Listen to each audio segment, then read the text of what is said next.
Now the two cases that we are going to discuss today are one-dimensional unsteady state heat conduction equation and two-dimensional steady state heat conduction equation.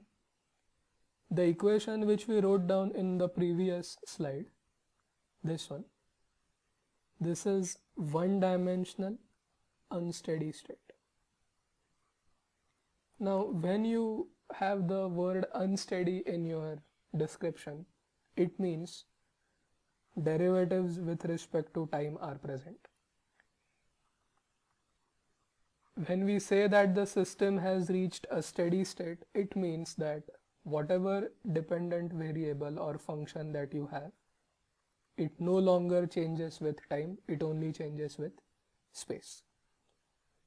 So when I say one-dimensional unsteady state heat equation, it is telling you two things. By 1D we mean on the right hand side we have only one spatial variable. We can conveniently take it as x squared. But because it is unsteady, we must include the partial derivative of the temperature with respect to time. So we are going to solve this partial differential equation by the method of separation of variables. First, you can see the diagram here. There is a very thin long bar whose length is L. One of its ends is kept at the origin and the other end is at the point L, 0. And we are going to study the temperature distribution U of x, t inside this bar, provided we know the initial conditions as well as the boundary conditions. Let me now describe the second partial differential equation. Because it is a steady state differential equation, dabba u by dabba t will not be there. It is two-dimensional, so we can choose any two spatial variables as per our convenience to write down the right hand side. Now c squared being a non-zero constant, the 2D steady state heat conduction equation is dabba to u by dabba x squared plus dabba to u by dabba y squared equal to 0. So we are going to obtain the solutions of 2D steady state heat equation and one-dimensional unsteady state heat equation. The figure on the right hand side describes the physical system. So let us consider a rectangular plate of dimensions a cross b, the length being a and the height being b.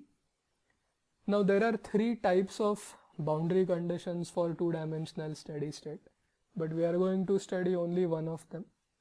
Tell you more about the boundary conditions later, but as of now just let us go through this figure. Inside this region R, our objective is to get an expression for the temperature distribution u of x, y with four boundary conditions given. The temperature of this particular boundary which lies along the x-axis says that the temperature is 0 at every point here. Same thing with the vertical one. If we take that edge of the plate which is along the positive direction of y-axis, even there the temperature is 0. And the third edge which is parallel to y-axis, it also has temperature equal to 0. But the last one, that edge which is parallel to the x-axis, there the temperature changes with the x coordinate because the y coordinate is constant. Let us just go back to the objective of the derivation. The objective was to obtain the temperature distribution inside the body, and the diagrams which you just now saw showed you two diagrams. The first one was a thin rod and the second one was a rectangular plate.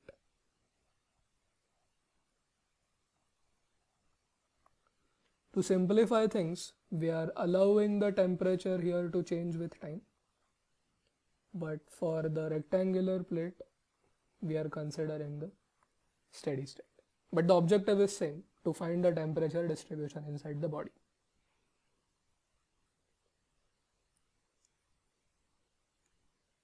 So now we are in a stage to start with the application of method of separation of variables. First we will do it for 1D unsteady state, and then we will go to the 2D steady state.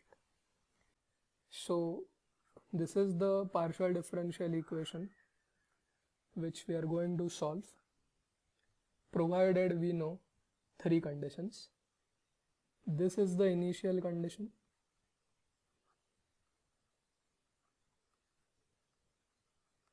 As you can see, the value of t being set to 0, so it has to be a function of x.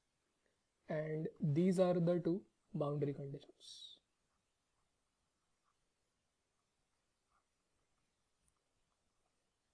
For the sake of simplicity, we are assuming that the boundaries of the thin rod are kept at 0 temperature. First, as we did in the wave equation, we are going to assume that our temperature distribution u is product of two functions. First one f, which is a function of x only, and second is the function g, which is a function of the time t. If we now write u in the differential equation here, that gives rise to f into g dot equal to c squared into f double prime into g. Dot denotes the temporal derivative and prime denotes the spatial derivative. Let's divide both sides by f into g, which gives us f double prime by f equal to g dot upon c squared g. So we are keeping c squared with g as we did in wave equation. And now we are going to consider three possibilities of the constant here, which equals f double prime upon f and g dot upon c squared g. The three possibilities are k equal to 0, k greater than 0 and k less than 0. If you remember, when we discussed the possibility k equal to 0 for wave equation, we got trivial solution or u equal to 0. We will also going to reject the possibility of k greater than 0. So the only possibility that is left is k less than 0. So we set k to be minus m squared, highlighting the fact that k is negative. So you have to apply the conditions in an order. First you apply u of 0 comma t equal to 0. Secondly, you have to apply u of l comma t equal to 0. That will give you u of x comma t equal to summation as n goes from 1 to infinity c2n into sine of n pi x upon l into the exponent e to the power this whole term. Now this is where the solution of 1D unsteady state differs from that of 1D wave equation. If you recall the solution which we wrote down there, we did not have exponential function there. Instead of that, we had a cosine function. So this is the main difference between the 1D unsteady state and wave equation. Now because the ordinary differential equation which we get for the temporal function g is of first order, we don't get two arbitrary constants and we also don't get the trigonometric functions sine and cos. The last part is using the initial condition to find out the values of the coefficients c2 subscript n, which are the Fourier constants bn.